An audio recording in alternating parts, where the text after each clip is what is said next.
Hey, what's up guys? It's Thyzok here. Today we're going to be talking in depth about Darius combos that you need to know for each situation, and we're going to be breaking them down and talking about where the combos can go wrong. We're also going to be talking about block strings and how you can safely do them without getting parried. I ended up turning this into a full-blown guide that goes over just about everything I know about Darius, so make sure to listen to everything because I'm confident all skill levels could learn. A little disclaimer, my combos are subject to change with balance changes or more discoveries. If you want to stay up to date on the combos that I like to use, tune in at twitch.tv/Thyzok, where you can also give me feedback or leave a comment down below. So you might be wondering, how many situations are there and what combos do I need to know? Well, I'll be going over his main B&Bs, anti-air, slump, jump hook, air grab, all of his assists, and then we're going to be talking about some block strings. So let's talk about Darius. Super strong character, powerhouse, does tons of damage, but he does have a big weakness. That said, his abilities are slow and reactable, and makes it so that your opponent can parry his S1 and S2 pretty easily. This kind of puts him in a position to where he's a noob stomper. At low elos, people don't really know how to handle him. He's an easy champion to pick up and kind of mash your buttons and do big damage. But once you start going against better players, they figure out how to handle him. And this is when you got to stop mashing your buttons and using them properly. Darius was given a lot of tools, but they need to be used carefully with precision. Otherwise, you're going to end up getting parried, and next thing you know, you lost half your health. This led a lot of people to reroll off of Darius, but the people that stuck around learned how to overcome these obstacles through two ways. It's through correct block strings and through using assists. Now we're going to get back to that, but this is going to lead us to our next topic, which is fuses. I don't want to spend too much time on this because I haven't messed around with all of them a whole lot, but I do feel that I have enough information to understand what is generally the best and the worst. My favorite and what I think to be the best is going to be 2x assist. And that's because I believe that assists are necessary for Darius to fill in the gaps between his slow, telegraphed, and parryable abilities. It allows him to overextend easier while still being able to disengage. And the second assist isn't exactly mandatory, but it allows for a lot more flexibility and is pretty helpful. The one I think is the worst is Juggernaut. It's very good to learn with, and it's very fun. You do tons of damage, but you don't want to have any intention on making this your permanent fuse for the exact opposite reason on why 2x assist is the best, because you lose your assist completely and you aren't able to fill those gaps that you kind of need, and it gives Darius a lot less flexibility on what he can and cannot do. Now the other three I don't have in any particular order. I think they're all pretty mid-tier. I would say that Sidekick is probably the better version of Juggernaut, giving you all the benefits Juggernaut has, or most of the benefits Juggernaut has, without sacrificing your assists, so you're still able to kind of fill that gap. Freestyle also has a lot of potential depending on who your team is, and there's room for a lot of creativity, and it could definitely be great. And Double Down is the one I would recommend if you're playing with a friend, because you're easily able to coordinate it, and you can basically always get your teammates super off of your S1 super.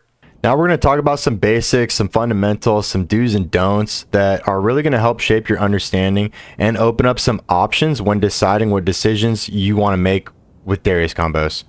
The first fundamental and probably the most important thing on this video is that any combination of your S2 besides 6S2, S2 is going to result in you getting parried.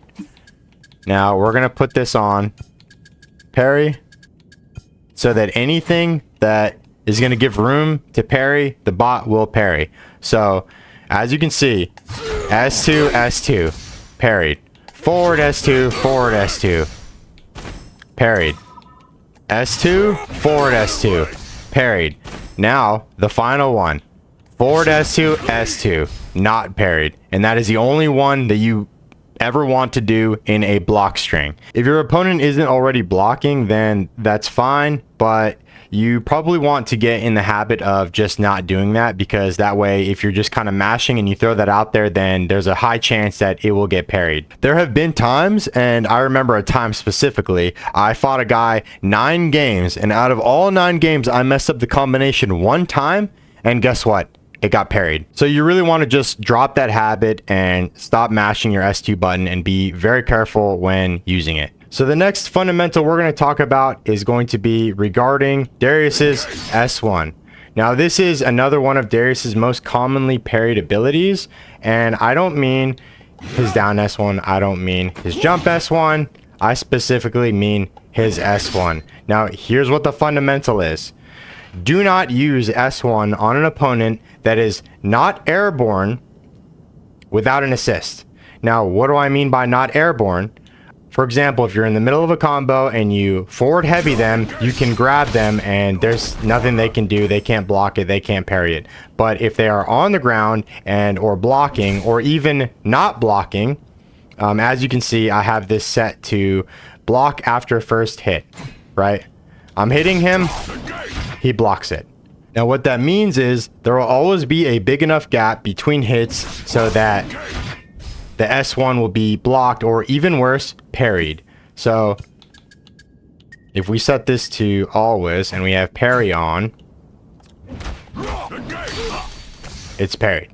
And anytime there is a big enough gap in your combo to let your opponent initiate blocking, that also means they can parry it. So what you do is you fill that gap in with an assist, and there you have it. You can do it. However, if you follow up that ability with a light and there's no assist in between, that again can be parried. And we'll dive deeper into this in the block string section. So the next two things I want to talk about aren't exactly fundamentals. They're just more of things that you need to understand about Darius's kit to help you decide what route you want to go with Darius's combos. So the next thing we're going to talk about is Darius's wound, which when applied, it's signified by the blood drop icon next to your opponent's break meter, or you can also just look at the character and you can see that they are bleeding. Now what this does is it causes your opponent to take chip damage from your basic abilities and increase chip damage through your specials. Now as you can see, basic abilities are not doing any damage to her. The special does a little bit, but whenever applying the wound, then now she's taking damage from basic abilities and even more through the specials. The wound can be applied 3 ways. One is through your medium ability after your apprehend. The second way is through your second S2, and it has to be the tip of the S2. Otherwise it won't apply it. Very important, it is not from your forward S2. It has to be the regular S2. And the final way is through your S2 super. And important to know, you can apply it to your opponent even while they are blocking. The fourth and last thing we're going to talk about is what to do after you apprehend someone. This is probably the most complicated topic when it comes to Darius, so I'm going to explain it simple and then we're going to go into it with more depth. So Darius's apprehend puts your opponent into what's called a strike throw situation where they need to decide if they want to block the strike or jump the throw. The light attack is a headbutt that can't be blocked low. If the target is airborne, it'll cause a ground bounce, and its most common use is to create a limit strike. The medium is a slash that's a quick way to apply your wound. And the heavy is a command throw that does the most damage out of the 3. It can always guarantee an S1 super off of, and it can only be avoided by jumping. Now, if that's all you take from this section, that's fine, but we're going to go into a little bit more depth for the people who are curious. If this begins to be information overload, feel free to skip to the combo section. So how do you decide which one you want to use? Well, let's go over some pros and cons between each of the 3. So the light, because it's a high attack, it must be blocked high and can be used in decent high-low mix-up with the help of assists. It can also be used as a combo extender in 2 ways. If they are grounded, it will push them away and you can connect to them with a dash leading into the main bread and butter combo. Or the second way you can connect is with the ground bounce while they're airborne, like the one I use out of my hook assist combo.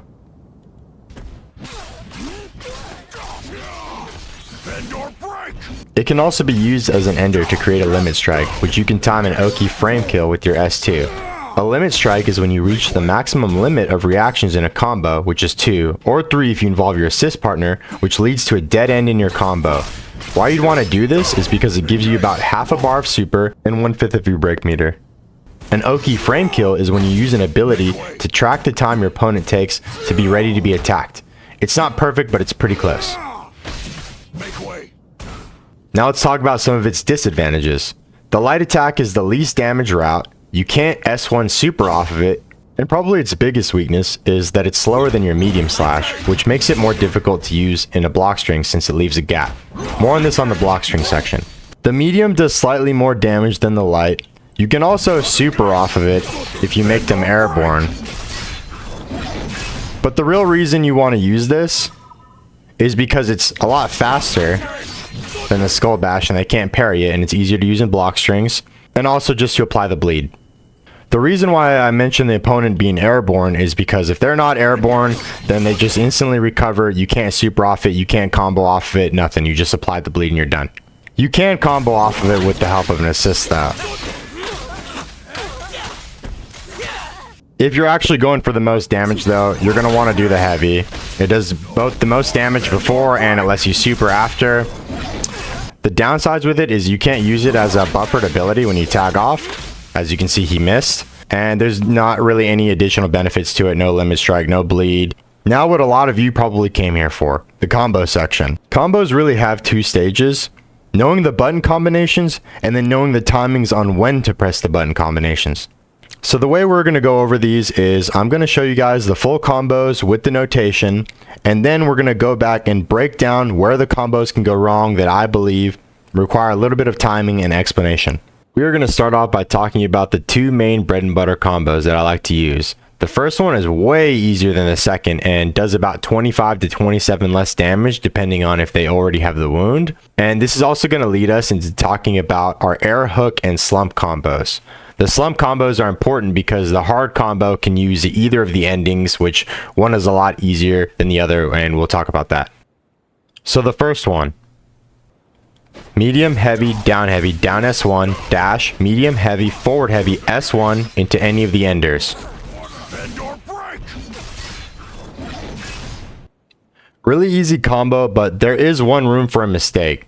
It's to delay the dash. Because if you do the combo as fast as possible, there is a chance that your last S1 before your ender is going to miss. And delaying your S1 doesn't work because it just causes them to tech roll out of it. This leads us to our anti-air combo that I like to call the air hook combo. Using the exact combo that we just used before, starting at the down S1, you just finish through with that and it's going to be one of your best options you can use against someone that's jumping at you. If they're jumping at you, you can also hit them with the down heavy uppercut first and then go into it, which will do more damage, but the air hook itself has more range and is a little bit more safe. Now for the hard BNB combo, which is his best combo and can be used in a lot of situations and is easy to connect if you get an opening on your opponent during a block string. So here it is.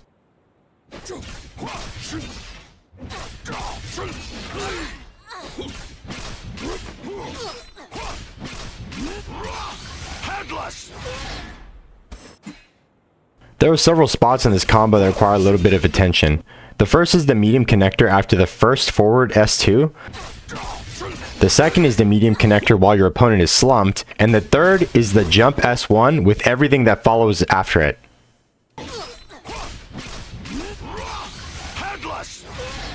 Both medium connectors have a tight timer. The first one helps if you spam it, but the second one you need to make sure that you get your dash on time. The jump S1 is your next obstacle. Your main goal is to S1 while your opponent is still high off the ground so you have enough room to connect with the following heavy. To do this, you need to make sure you jump early and S1 while your opponent is still high off the ground, and then spam heavy to ensure that it connects. Lastly, everything following your jump heavy, your opponent has a high hit stun reduction, so there isn't really a lot of wiggle room for your inputs, and help if they are spammed. My other tips are to practice this combo with block after first hit enabled, so you make sure you're making the time for the first medium connector, and also be careful doing the wrong S2 sequence during their block while going for this combo, as it will be parried. And if you aren't able to do this combo, you can change the ender to the slump combo variation, which we are about to go over. It still does more damage than the easy BNB combo, and it's a lot easier than the hard BNB. Now let's talk about slump and the two combo variations that I like to use. Slump is one of the types of reactions that you can do to your opponent, such as the ones that can cause limit strike. But in this case, it's where you cause your opponent to quite literally be slumped upright against the wall, giving you a brief moment to connect with a combo just like in the hard B&B. Slump is caused by your second S2 when hit by the tip, just like the application of the wound. Or, if they already have the wound applied, your entire second S2 can slump them. Now let's get into the combos. The first one is the same as the one that we've seen from the hard B&B combo. And the second one is much easier and does not require any difficult timings aside from making it to the slump. The main difference starts by, instead of hitting them with a forward heavy, you hit them with a down heavy uppercut. You then follow this with a heavy, S1, heavy, S2, S1 super.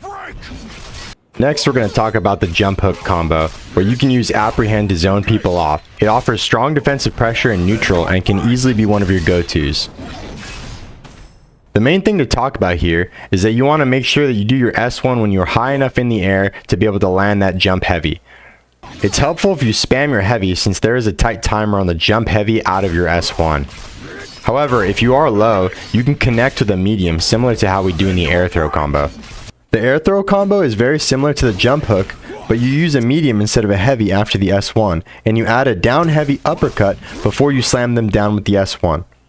The reason you use a medium is because your positioning won't be consistent since it depends on where in the air you connect with your opponent. It also does a lot less damage than your other combos, so it isn't exactly something you aim to do and more of a way to react if you're put in the situation. Assists can be very complex and can be introduced to combos in many different ways. But for now, we're just going to keep it simple and just talk about what I like to do when I'm able to react off of a Darius assist. Keep in mind that although the charge assist itself does more damage, the hook assist combo will do more overall. His first assist is his charge, which will cause a wall bounce. The main tip with the wall bounce is to delay the tag and it will put the opponent right next to you instead of needing to chase them down. Also, you can do 3 heavies after the tag, but if you notice your positioning isn't perfect, take out the forward heavy and just stick with 2. His back assist, that I called his hook assist earlier, pulls opponents towards you, which makes it really strong at keeping pressure with block strings. This is a pretty strong combo that I like to do with it.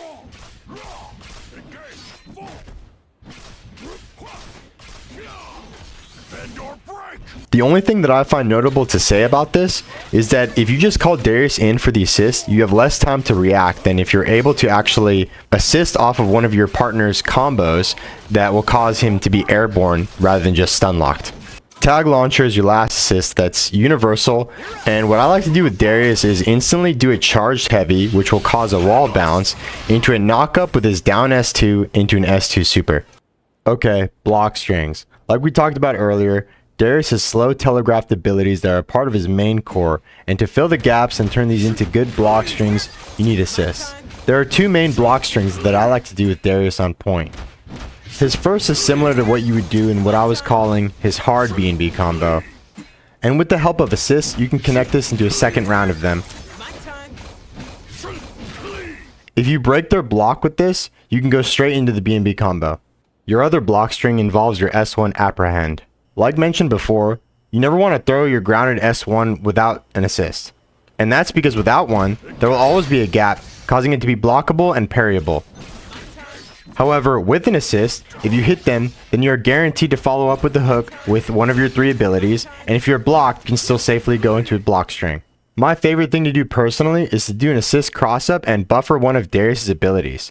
When using this as a block string, you can do things like go for a high-low mix-up, you can go for a crossover, or you can go for a crossover high-low. His medium is safer because it doesn't leave a gap, and your light skull bash does unless your assist partner fills that gap. And even then it might not connect since they'll be pushed back from blocking. Next, we're going to talk about Darius' neutral. What I've learned to be the main rule of neutral is don't do any all-ins without your assist being available or you can be punished. I basically just try to get in there as fast as possible with the help of assists and force a block string with his dash medium. I go in and hopefully open with a hit, but my main plan is just to connect and do a mix-up ASAP and break their block. Generally, I'd say that Darius is a pretty strong neutral, and you can play pretty aggressive. I also personally don't like playing passive into zoners like Echo, Jinx, and Ahri. I like to get in their face and overwhelm them. If I'm not trying to just dash in with a medium, I'll try to bait them with my jump hook, hook them out of the air, or whiff punish them. Sometimes I'll try to dive them with my jump S2 with the help of assist to allow me to disengage. You can also call in your assist and then jump in with an air attack, but if you're not careful, you'll get happy birthdayed, which is where they'll hit both of your characters at the same time. You can also hit them with your low sweep into an S2, S2, S2 super, which is safe because it pushes them back if they block, and even if you were to spam your S2, you'll be frame locked and you won't actually do it. Now for defensive gameplay, it's kind of the same stuff I've mentioned before. You can zone them in neutral with your air hook, jump hook, your sweep. While blocking, make sure you utilize your push block. If you know your matchup well enough, then you can push in after you know their block string is finished. But one of my biggest tips that is Darius specific is his armored dragon punch called Grievous Wheel. It's an armored ability, which means they have to hit you 2 times before you hit them, otherwise it won't be interrupted. If you're cornered and you don't know what to do, try to throw this ability out. Handling someone while cornered is probably my biggest weakness personally, and learning to start using this ability helped me a ton. Well guys, that wraps up the guide. I tried to put in as much helpful information as possible. It's still early and I might come out with a 2.0 guide in the future. Let me know if this guide helped. If you guys want to give any feedback, tune into my stream at twitch.tv/Thyzok or leave a comment down below. Peace.